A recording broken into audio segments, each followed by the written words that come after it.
저는 부동산 부자 부모의 딸이에요. 제가 아주 어릴 적부터 친정은 벌써 큰 부잣집이었죠. 강남 전체가 시골 논밭이던 시절부터 대대로 가수원을 하며 배농사를 지었던 농사꾼 집안이었어요. 산업화 시절 강남이 개발되고 도시가 되고 땅값이 천천부지로 오르면서 큰 부자가 되었다고 해요. 그럼에도 친정 부모님은 부자 유세 같은 건 전혀 없이 수수하고 좋은 건물주이기도 하죠. 있는 사람에게야 당연히 제값 받지만 어려운 사람에게는 시세보다 훨씬 저렴하게 상가를 임대해 주거든요. 그러한 친정 부모님의 성품을 물려받아 무엇보다 독립심이 아주 강한 여자로 자랐습니다. 어릴 적부터 중학생 과외를 하며 번 돈으로 스스로 대학 등록금도 마련했고요. 명문대를 졸업한 뒤로는 제 꿈이었던 바리스타가 되어 작은 카페를 하나 차렸어요. 물론 부모님이 지원금은 하나도 없이 스스로 번 돈에 은행 대출금까지 더해 차린 카페였죠.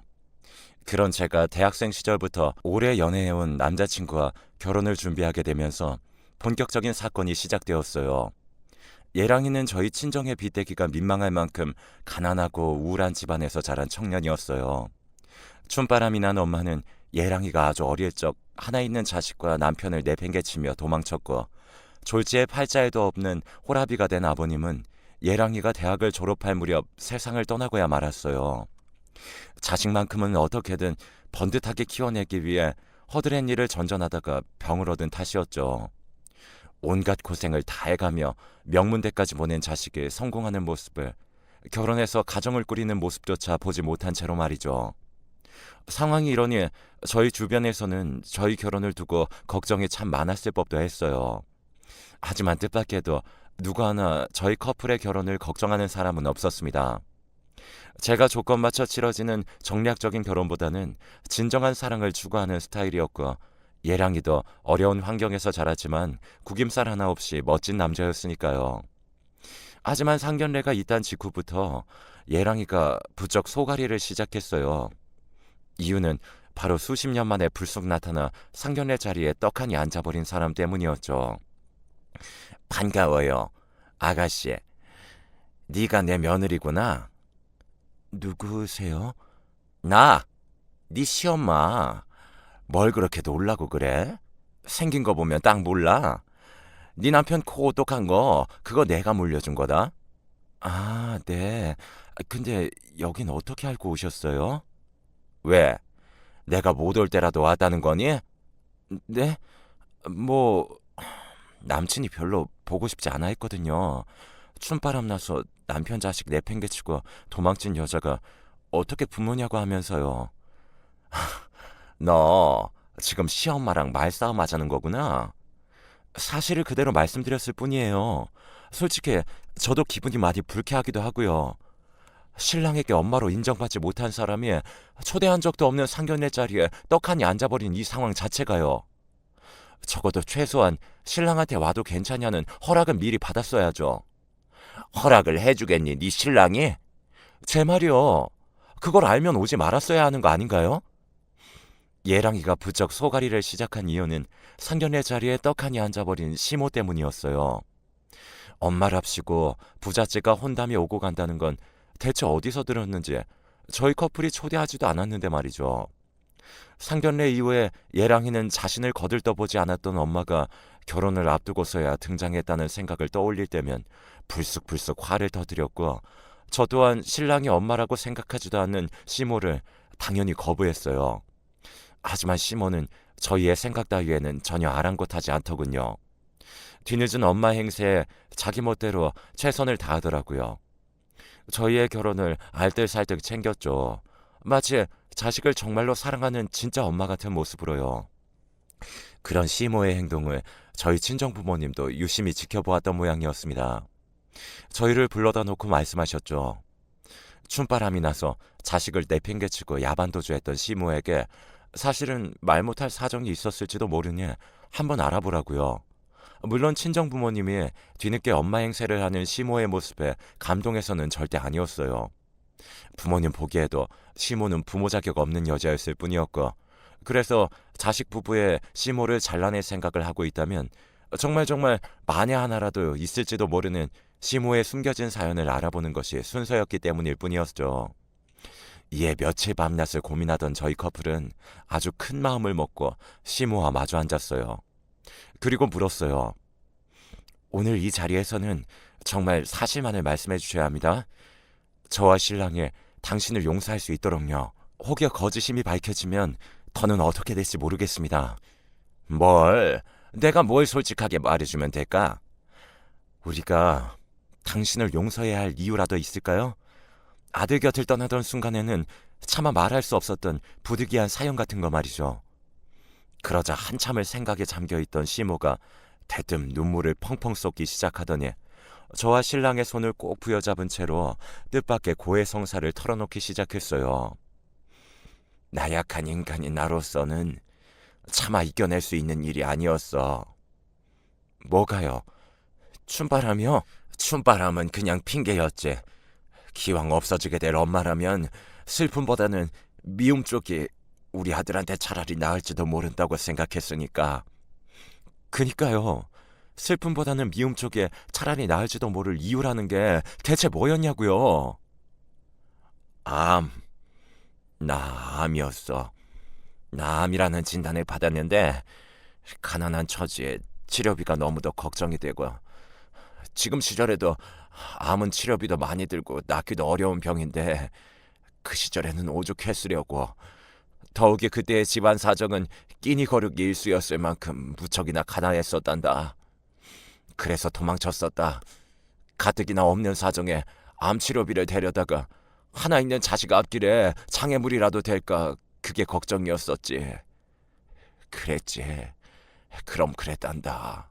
결국에는 자식을 사랑하는 마음에서 선택한 길이었어요. 도망치면서요? 떠나면서요? 그럼 뭐가 달라질 거라고 생각했던 건가요? 달라질 거라는 기대 같은 건 할 수 있는 상황이 아니었어. 차라리 혼자 죽어 사라져버릴 생각뿐이었지. 근데 사람 운명이라는 게 참 얄궂더구나. 차라리 혼자 죽고 사라지겠다고 사랑하는 내 아들까지 등지면서 떠나왔는데 암이 완치되더라. 치료비 같은 거 없었다면서요. 내가 그래서 우리나라 대한민국을 사랑하는 거잖니. 의료보험이다 뭐다 국가 지원을 받아서 완치되었으니까. 이제 내가 좀 이해가 되니? 아니요. 아직은 아닌데요. 왜? 어떤 지점에서? 완치되었으면 잘 끝난 일이잖아요. 그럼 다시 엄마 자리로 돌아왔으면 될 일을 당신을 완치돼 놓고 평생 신랑을 엄마 없는 자식으로 자라게 만들었으니까요. 아닌가요? 죄책감 때문에. 자식과 남편을 떠났다는 죄책감에 날 평생 남편과 자식 앞에 나설 수 없게 만들었으니까. 그래요. 지금 하신 말 다 사실이고 들은 대로 믿는다고 쳐도 아직 의문이 하나 남네요. 죄책감에 가족 앞에 나설 수 없었다던 사람이 왜 결혼을 앞둔 지금에서야 나타난 거죠? 제가 묻자 시몬은 또 한참을 생각에 잠기더니 이내 더욱더 펑펑 울어가며 거의 애원을 하더군요. 암이 재발되었어. 말길에 겨우 살았다 싶었는데 이제는 꼼짝없이 죽게 생겼더구나. 그래서 나타났어. 죽기 전에 아들 결혼식은 보고 싶어서. 평생 엄마 없는 자식으로 살게 만든 죄를 갚기 위해서라도 결혼식에는 참석하고 싶었어. 그러니 이렇게 부탁하마. 다른 거 아무것도 바라지 않을 테니까 제발 혼주 자리에만 앉게 해줘. 삶의 끝자락에서나마 마지막 엄마 노릇까지는 하게 허락해 주려무나. 그렇게 펑펑 눈물을 쏟아내며 애원하시는 시모를 바라보며 한때 자신을 버렸던 엄마를 향한 신랑의 앙금은 결국 누그러졌어요. 세 식구 하루 한 끼 먹으면 다행이었던 불우한 어린 시절. 고작 감기 하나만으로도 병원 가기 두려웠을 만큼 가난한 집안에 심지어 시모가 걸려다는 병은 치료비 많이 들기로 손꼽히는 암이었으니까요. 신랑은 그렇게 시모를 향한 원망을 누그러뜨렸지만 저는 시모를 아직 완벽하게 믿기는 어렵다는 생각이었어요. 그래서 시모에게 결혼식 혼주 노릇은 허락하면서도 조건을 달았어요. 친모로서의 기본적인 예우는 충분히 갖출 테지만 그 밖에 특별한 무언가를 바라지는 말라고요. 구체적으로는 명품 예단이라던가 값비싼 폐물 같은 금전적인 대가부터 나아가서는 친정부모님의 상가에 장사자리 하나 내달라는 욕심까지 그 무엇 하나 탐내서는 안 된다는 약속이었어요. 시모가 이에 동의하면서 저희 커플의 결혼은 순조롭게 치러질 것만 같았어요. 그런데 그날 대화와 약속 이후로 한동안 잠잠하던 시모가 어느 날 또 갑자기 저희를 찾아와 펑펑 울어대는 게 아니겠어요. 며칠 사이에 무슨 일이 있으셨나요, 어머니? 어머니? 그렇게 받아들이기로 했잖아요. 그치, 내가 네 시엄마 맞지? 그럼요. 근데 무슨 일인데 또 눈물바다세요? 그게 말이다. 아니야. 내가 무슨 염치로 이런 말을 꺼내겠니? 부탁할 일 있으시면 말씀해 보세요. 결혼 관련해서 금전적인 욕심을 품지 않겠다는 약속을 어기시지 않는 선에서 들어드릴 수 있는 부탁이면 생각해 볼게요. 돌아보면 내 팔자가 참 기구해요. 네? 남들 다 가본 해외여행도 한번 못 가보고 나 혼자만 조선 바닥에 눌러앉아 죽어가고 있지 않니? 그것도 남들은 한 번도 걸리기 어렵다는 암을 2번씩이나. 이대로는 아주 그냥 두 눈 얌전히 감고 곱게 죽지도 못할 것 같구나. 하도 원통해서 가지고서는. 밑밥을 많이 까는 걸로 봐서는 꽤 큰 부탁인 모양이죠.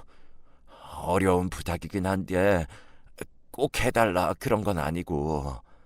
판단은 제가 할 테니까 일단 말씀해 보세요. 죽기 전에 해외여행 딱 한 번만 보내주지 않으련? 미국이나 유럽 쪽 3-4달 투어 코스 정도면 좋을 것 같은데. 갑작스런 해외여행 부탁을 받은 저희 커플은 일단 생각해보겠다는 대답과 함께 돌아섰고 차에 타기 무섭게 신랑이 눈물을 쏟아냈어요. 그런 신랑을 부둥켜 안은 저의 눈에도 눈물이 멈추질 않더라고요. 시모가 안타까웠죠. 그때 저희에게는 의심의 결을조차 조금도 들지 않았어요. 머리에 보자기를 둘러쓴 채로 나타난 시모가 머리카락이 정말 한 가닥도 없는 상태였거든요. 마치 항암치료 부작용으로 탈모를 겪고 있는 환자처럼 말이죠. 심한 탈모 증세를 보이던 시모의 모습을 떠올리며 저희 커플은 결국 시모의 마지막 소원을 들어주기로 했고 시모에게 결혼식 직후에 양가 합동 가족여행으로 해외를 다녀오면 되겠다고 제안했어요. 그런데 시모가 결혼식 직후에 떠나자는 양가 합동 여행 계획을 완강하게 반대하더라고요. 결혼식까지 내가 살아있을 수 있는 보장이 없다는 이유를 들먹여가면서요. 이에 그럴 수 있다고 생각한 저희가 결혼 직전에 양가 합동 여행을 가면 어떻겠느냐고 절충안을 제안하자 시모는 이번에 아주 펄쩍펄쩍 뛰어가며 또 반대를 하더라고요. 죽기 직전에 혼자 조용히 생각을 정리하며 죄 많은 삶을 마무리 짓고 싶다는 이유에서였어요. 그런 비슷한 공방이 몇 차례 반복되었고 결국 시모를 향한 의문에 빠져들게 되었습니다. 암에 걸려서 시한부 판정을 받은 사람이 혼자 해외여행에 가능할까? 심지어 외국어 한마디 못하는 사람이? 하는 의문이었죠. 그럼에도 저희 커플은 방식이 어떻게 되었던 시모에게 여행을 보내주기로 마음을 맞출 수밖에 없었어요. 병색이 무척이나 완연해진 시모가 수시로 구역질을 하며 화장실로 뛰쳐들어가는 등 너무나 안타깝고 눈에 띄게 수척한 모습을 보였으니까요. 다만 시모의 건강을 염려한 저는 이번에도 조건을 붙였어요. 좋아요. 어머님 혼자 해외여행을 떠나는 걸로 해요. 그래 주겠니? 대학교에서 철학을 전공한 친구가 했던 말인데요. 고독을 즐기기에 가장 완벽한 시간은 죽기 직전의 시간이라고 하더라고요. 잘못도 많았고 고난도 많았던 어머니의 삶 혼자서 조용하게 잘 정리할 수 있도록 배려하는 거니까 대신에 저희 조건도 꼭 들어주셔야 합니다. 딱히 어려운 조건도 아니에요. 그럼 당연하지. 해외여행 같은 큰 부탁까지 들어주는데 내가 뭘 못해주겠니? 네, 여행 경비 전액을 지원하는 대신 의사로부터 해외여행 가능 여부를 먼저 진단받아 보자고요. 병원? 왜? 싫으세요? 그러니까 질려서 그렇지, 질려서. 내 삶의 절반이 병원이었어. 뭐든 다 해주겠다면서요. 어머님 염려해서 하는 얘기니까 거절하지 마세요. 그래, 뭐 까짓 거 맨날 살다시피 하는 병원인데 상담 한번 받는 일이 뭐 어렵다고. 그러겠다고 약속하마. 하지만 시모는 제가 잡은 병원 예약에 단 한 번도 나타나지 않았어요. 병원 진료 펑크가 연달아 몇 번이 거듭되자 당연히 의심이 가중되더군요. 그때 마침 여행사로부터 저에게 뜻밖의 연락이 도착했으니 시모의 이상한 행동 거지에 대한 일종의 제보였어요. 제가 카드로 결제했던 해외여행 비용 전액을 시모가 현금으로 환불받을 수 있냐고 문의했다는 제보 말이에요. 해외여행 대금 전액을 시모가 현금으로 환불받는 대신 여행사에게는 환불 금액의 10%를 떼어주겠다는 딜까지 걸어왔더라고요. 정리하자면 시모는 제가 카드로 결제한 해외여행 대금으로 일종의 카드깡을 시도하려고 했던 것이었죠. 시모의 행각을 제보받은 저희 커플은 내심 짚히는 구석이 있었어요. 그래서 시모의 꿍꿍이를 직접 확인하기 위해 꾀를 내었고 곧장 행동에 나섰어요.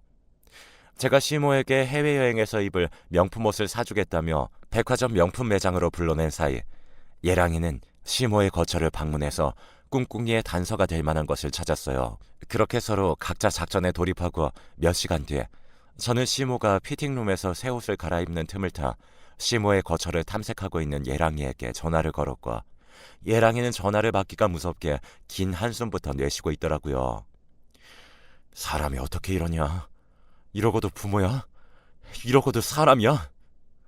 혹시나 했는데 역시나였던 거야? 우리 생각이 맞았던 거구나. 확실해. 이건 도저히 부정할 수가 없어. 상황이 어떤데? 서랍에서 바리깡이 하나 나오더라. 휴지통을 뒤져보니까 머리카락이 한 다발 나왔고 아무래도 항암치료 부작용으로 탈모를 겪은 게 아니라 멀쩡한 머리를 직접 자기 손으로 깎은 모양이야. 일부러 우리 앞에서 암 환자 행세를 하려고. 뻔하지. 그것뿐만이 아니야. 냉장고에 유통기한 한참 지나고 상한 우유들이 잔뜩 들어있더라.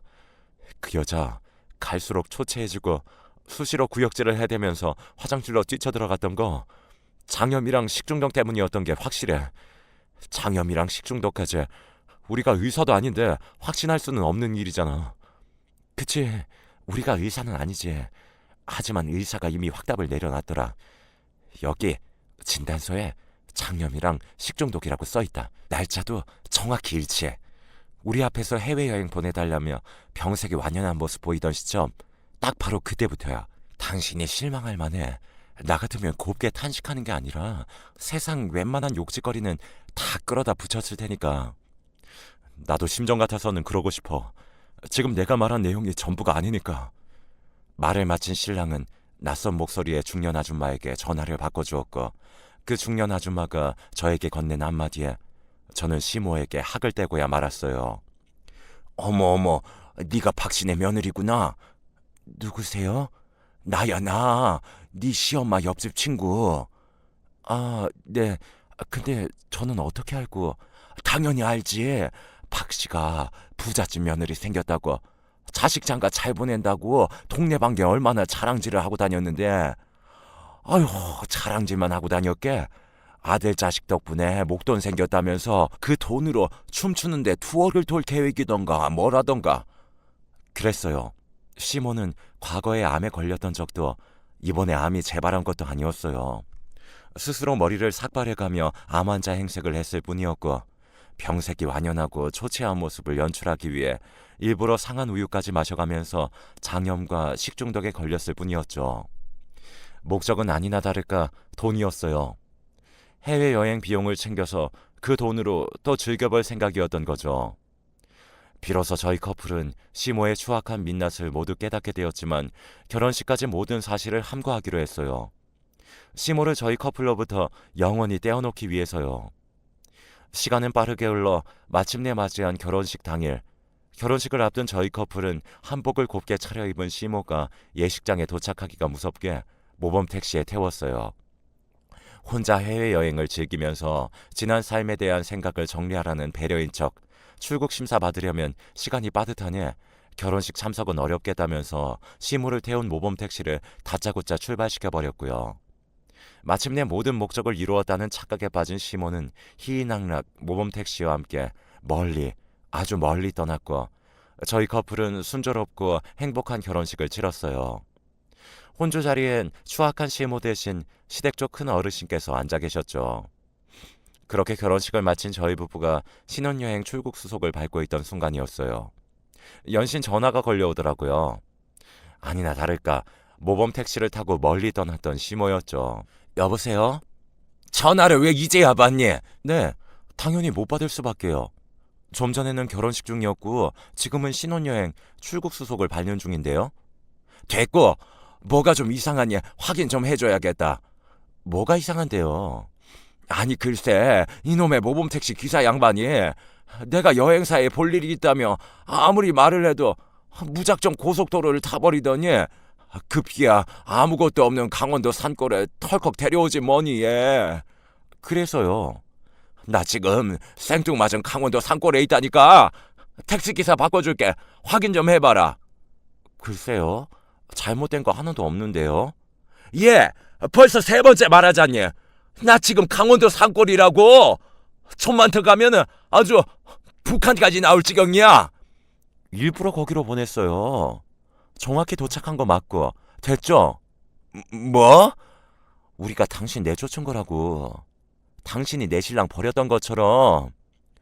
왜 이러니 며느라? 나 지금 건강이 많이 안 좋아. 곧 죽을 것 같아. 암 아닌 거 알아요. 바리깡으로 머리 깎고 일부러 장염에 식중독까지 걸려가면서 암 환자 사연팔이 했던 거 다 안다고요. 그러니까 꼴 가짜는 수자 그만 부리고 이쯤에서 떨어져 나가는 게 어때요? 그게 무슨 소리니? 세상 어느 누가 함부로 자신의 목숨을 핑계로 연기를 하겠어. 이건 모함이야. 누군가가 나를 음해하려는 것이 분명해. 아니, 당신이 진짜 대단한 사람인 줄 알아요? 얼마나 대단한 인간이길래 그런 식으로까지 준비해가면서 사람을 속입니까? 기사님한테 여행사에 들리자고 했던 이유는 뭔데요? 여행사에 볼 일이라는 게 대체 뭔데요? 내가 대신 대답할까요? 해외여행 비용 현금으로 환불받아서 먹고 튀려는 생각 아니에요? 결혼식 빌미로 남편 낳아준 엄마라고 사돈이라는 핑계로 우리 친정한테서 한복 뜯어낼 생각으로 암 환자 행세까지 해가면서 수십 년 만에 접근했는데 그걸 초장부터 확 막아버려서 어쩔 수 없이 해외여행 핑계로 그 돈이라도 챙겨가려고? 맞나 보네요. 이런 말이 있어요. 때로 침묵은 가장 훌륭한 긍정이다. 제가 말을 마치자 남편이 전화를 넘겨받았고 남편이 여보세요 한마디 하기가 무섭게 시모가 모범 택시비만이라도 대신 내주면 안 되겠냐고 애걸복걸 했습니다. 하지만 시모의 추악한 민낯을 직접 목격한 남편은 길고 길었던 시모와의 악연을 끊어내었어요. 택시비는 출발 전에 벌써 지불했어요. 너까지 매정하게 굴지 말렴. 난 엄마잖니. 널 낳아준 엄마. 그래요. 그 낳아준 값은 지불한 모범 택시 값이야. 그 택시비로 퉁치고 다신 연락하지 말아요. 아들 승준아, 내가 왜 당신 아들이야? 당신 손으로 따뜻한 밥이나 나한테 먹인 적이 있어? 아님 졸업식 때 꽃을 한 송이를 안겨주길 했어. 아니잖아. 당신은 내 평생에 없던 사람이잖아. 평생을 없던 사람이 엄마랍시고 불쑥 나타나서는 암 환자 행세까지 해가며 외동아들의 마지막 추억까지 짓밟으며 했던 추악한 사람이잖아. 나 당신 아들 아니고 당신도 내 엄마 아니니까 제발 좀 내 세상에서 사라져요. 비행기는커녕 모범 택시라도 한번 타본 것만으로도 감지덕지 하면서 곱게 사라지라고요. 알겠어요? 그날 남편의 모습은 그 앞에서 지켜보는 제 가슴이 다 미어질 만큼 아프고 슬퍼 보였어요.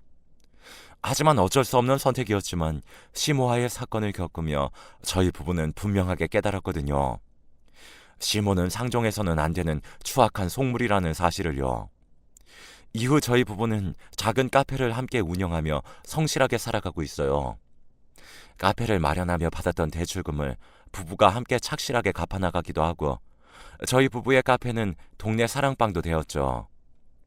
어렵고 외로운 어르신에게는 무료 커피와 한 끼 든든하게 먹을 수 있는 샌드위치 또는 토스트를 제공하고 카페 영업이 끝난 뒤에는 학원으로 돌변하기도 해요.